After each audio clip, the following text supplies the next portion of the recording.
What is up, everyone? It is Blue here. How is everyone doing today? So we are back talking once again about Sonic the Hedgehog 4, and this time I want to give you guys like what I want from this movie. I've already told you guys like, you know, my predictions and what might happen in movie 4 in my last video, like, you know, story wise or plot wise. But this time I kind of just want to talk about like what I personally want to see, because I didn't really give like a clear view last time of like what I actually want to see from this movie. Without any further ado, let's jump right into it. So I guess we should start off with like the big two. So Amy and Metal Sonic, obviously, you know, we saw them at the end of Sonic movie 3 and it was a great reveal, if I'm gonna be honest. Apparently there's a rumor that Sonic 4 is gonna be like a romantic comedy. So instead of Amy having a crush on Sonic this time, it's gonna be Sonic that has a crush on Amy this time. But like, I just don't want it to be like, you know, too much like a centric focused thing, because I want it to be like, you know, just like a subtle thing, like maybe like, you know, have it for like 2-3 scenes and not make it so like, you know, overlapping with the actual main story, because in my opinion that'll probably just hurt the momentum of the movie, where like we just jump back and forth between like, you know, Sonic and Amy trying to like, you know, get things going, and then we could jump back to like, I don't know, like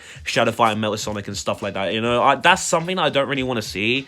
But not gonna lie though, I'm still interested in that sort of plot, because it's kind of unique to have like Sonic be the one to actually have a crush on Amy this time. That's something that we've never really seen before. I'm open to the idea, I truly am, but I'm just really hoping that it's done well, because if it's like something that like, you know, overlaps the entire main plot of the movie, and if it does hurt the momentum, then I don't know, man. Like that whole entire thing, again, it's just a rumor. We don't know if that's actually going to happen, but if it does, then I'm open to the idea. I'm just hoping it's done well, you know. So speaking of Amy, right, I do want her character to be like a mix of like Sonic Boom's Amy and the early 2000s Amy, where I do want her to be like, you know, a bit hyper, but at the same time like more mature. Honestly, at this point, right, I do know a lot of people, right, a lot of people miss like how Amy used to be. But the thing is, I never really liked Amy like that. I think that character back then was like really flawed, if I'm gonna be honest with you. So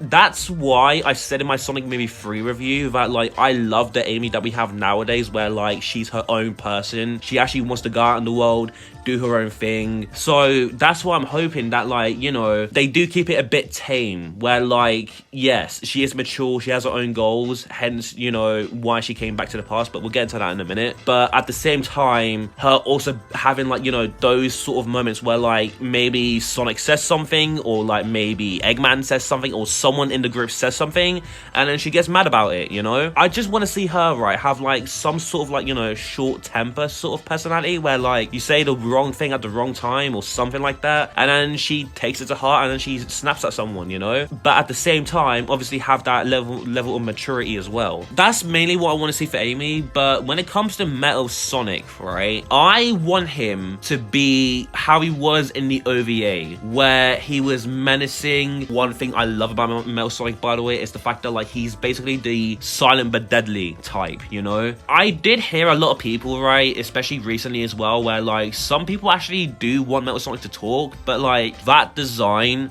works so well without a boss. Without a voice. What am I'm high today, I'm sorry. But yeah, that design works so well without a voice. Like, you don't really need a voice to make a character menacing. And also, we did see at the end of Sonic movie 3 where like there's not only just one Metal Sonic, but like there's multiple of them. And one thing I did say in my last video is I would love to see like, you know, different variants of Metal Sonic, where like maybe the main Metal Sonic that we saw at the end of movie 3, maybe that's like, you know, maybe a foot soldier, you know, maybe that's like the weakest Metal Sonic. And then as time goes on, they fight more Metal Sonics that are stronger than the last one, and then they eventually reach to Neo Metal Sonic, you know, the main bad guy, where he has the power to basically dethrone Eggman. He's taking the power of like, you know, maybe the emeralds or the time stones or something, some sort of MacGuffin, and then he becomes Metal Overlord. And then it's up to Sonic, Tails and Knuckles, maybe they go Super from Heroes, and then they take him out. And speaking of taking elements from Heroes, right, I do really wish, I hope I really hope, right, that we get some Sonic music in this movie this time, because as much as I do love how the music was handled, it still was a bit of a hit or miss for me personally. I do love the inclusion of Live and Learn. I do love the inclusion of like that one Eggman scene as well, when the Ark was actually flying up to space as well. I do love those little like, you know, references, but the thing is, I don't want them to be references. I want them to be like more prominent. Like, you can have a full scene with like Palm Tree Panic playing, you can have a full scene with like Stardust Speedway.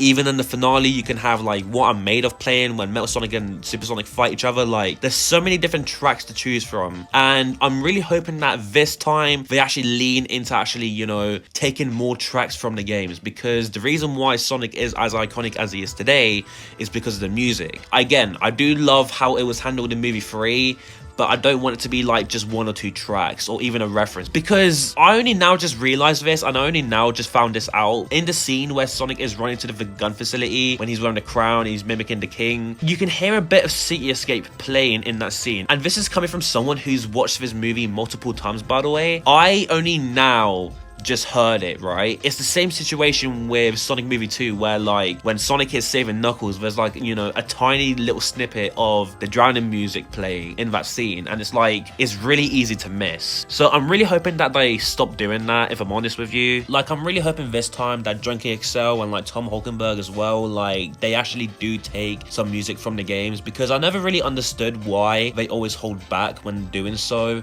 Like, you're making a movie about a video game and not having any of the music from said video game in your movie as well, it is a bit weird, you know? So I'm really hoping that this time around we get more tracks from CD or even Heroes as well, you know? Since those are the games that these movies are taking inspiration from, as well as 06. Maybe have like Kingdom Valley in the mix somehow, you know? Like, again, don't be scared of like including music from a video game that you're basing a movie off of. And you know what? I might as well talk about this as well. So, Tails, Knuckles, and Sonic. I personally love how Tails and Knuckles were portrayed in movie 3. I don't think their characters can actually, you know, go above that. I actually really like how they are now, where like Knuckles, you know, he's serious like all the time and he takes things a bit too literally. Tails is, you know, just a kid who's a genius as well. But I will say though, I'm really hoping that like, you know, we get to see more character development in Sonic, because yes, I do love the fact that he's more mature now.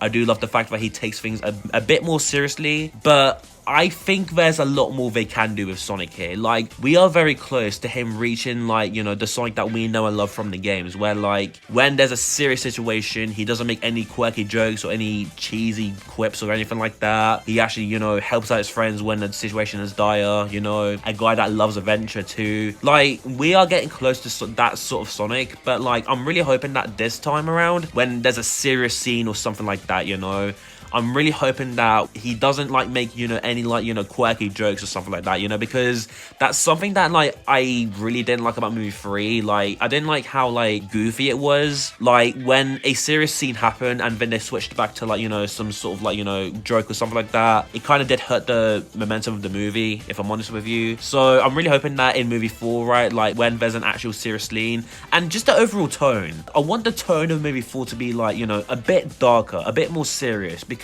we're dealing with time travel here, we're dealing with like, you know, a bad future, and even Metal Sonic as well, which is already, you know, a thing in itself really. So I'm really hoping that like, you know, the overall tone for movie 4, like we can like obviously keep the jokes, you know, here and there, but keep it to a minimum where like it doesn't, you know, hurt the overall tone of the actual movie, you know? So that's something I do want to see going forward. Speaking of goofiness, I want to talk about Jim Carrey real quick, because yes, I love Jim Carrey, okay? I love his work, I love his movies that he's been in, but I will say though, right, like for him to take on the role as Eggman, right? I do love his version of Eggman, okay? I think his version of Eggman is probably the best we've seen in the series so far. And the ending of movie 3 was possibly like the best send-off that... Well, not even that. Was a perfect send-off for that version of Eggman, right? Now, Jim did say that he is open to come back for movie 4. Like, he did say the same thing about movie 2. So, who's to say that he might not come back for the 4th one, you know? But if that is the case, right? If he does come back for the 4th one, I'm really hoping that this version of Eggman, right? And yes, we're gonna delve into the future aspect of this movie, the time travel aspect now. I do hope that this version of Eggman is more serious, more evil, more like, you know, willing to actually basically take out anyone who stands in his way, you know? Like the same Eggman that we had, like, you know, in Adventure 1, in Adventure 2 as well, even the Saturday M show as well, where like he's actually more menacing this time around. I'm really hoping that we get an Eggman like that. And with the whole, like, you know, time travel aspect of everything as well in this movie, which it looks like it is going to be going that direction, I'm really hoping, right, that, like, we actually, like, you know, get some sort of reference, or we even see Silver in this movie. Because, again, his whole thing is, like, you know, him being in a bad future and then going back in time to, like, you know, stop whatever thing is going to happen for his future. If that theory that I said in last video, where Amy is basically the saving grace of the future, of the bad future, where she's basically, like, you know, maybe she's the Trunks of that timeline, where, like, you know, she was taught by Sonic of, like, how to fight, how to, like, you know, do this, do that, and she's now taken the mantle of Sonic into her own traits. I'm hoping that, like, you know, Silver is, like her companion in the future, where, like, you know, they go on, like, adventures, sort of like, you know, Silver and Blaze, I would say. You know, they help each other out. They, you know, they're there for each other when things are dire. I would love to see that. Obviously, I really would love to see Silver in some way, shape, or form in this movie. But at the same time, I do want him to be safe for, like, maybe movie 5, if they even decide to do that, because they did say that maybe 4 might be the last one. But maybe we could see Silver in, like, I don't know, like a spin-off or like a show or something like that. Like, again, we don't know what this movie is going to be. Like, this is, again, like I said in my last video chat, the reason why I'm so hyped up for movie 4 is because this is the only movie in the entire movie franchise where, like, we don't know what the story's going to be. Like, obviously, yes, they're going to have elements from CD with time travel. They're going to have elements from Heroes with, like, you know, the gang trying to, all of them teaming up to stop Metal Sonic as well. And that's why I keep saying, right, if this is the last movie, go all out. The action scenes have some amazing choreography. And not gonna lie, I'm pretty sure movie 3 made movie 4's job even harder, because I don't know how the hell they're gonna top the Supersonic versus Shadow fight scene in movie 3. Like, that was straight out of Dragon Ball, if I'm gonna be honest. So I don't know how they're gonna top that, but maybe have some elements from the OVA, maybe replicate some shots from the OVA, and maybe have a race with Metal Sonic and Sonic as well, you know? I think that'd be pretty cool. Like, take inspiration from, like, you know, the chase scene in Tokyo with Sonic and Shadow, and replace Shadow with Metal Sonic, you know? Again, there's so many things they can do with this movie, and I said this in my last video chat, this movie sounds promising. Sonic 3 set a new standard of what these films can reach and what these films can do. So, like I said, if this is the final film, go ham. But again, that's just my thoughts and feelings on movie 3 and, like, what I want to see from this movie personally, you know? Like, yeah, man, we just have to wait and see what happens. Anyway, chat, if you want to see more videos like this in the future, then consider subscribing. And I just want to say thank you guys so much for 500 subscribers. 500 subscribers. I never thought in a million years I could reach that goal this quick. I thought it would take me, like, another, like, 2-3 years to do that. But honestly, chat, I just want to say thank you all so much for the support on the channel recently. It really means a lot, and you guys are the reason why I'm able to do what I love doing. You guys give me the motivation to actually, you know, keep going, keep doing the things I love doing. And like I said in my past videos chat, I really want this to be my job one day. It's a big number. 500 is quite a lot of people, so I don't know what's going to happen from here on out, but I hope that I can continue to deliver, you know? Even though I'm not implying or I'm not intending to do that, I'm hoping that my videos or my shorts as well maybe brighten your day somehow, or, like, they, you know, give you some form of escape. But I seriously do mean this from the bottom of my heart. Thank you guys so much for that milestone. It really, really means a lot. So yeah, if you want to see more videos like this in the future, chat, then consider subscribing, turn the bell on, comment down below what you guys want to see for movie 4, and all my socials are down in the description below, by the way, so go check those out too. And with all that said, thank you guys all so much for watching today's video. Hope you guys have an amazing, wonderful day, and I shall see you guys all in the next one. So yeah, peace.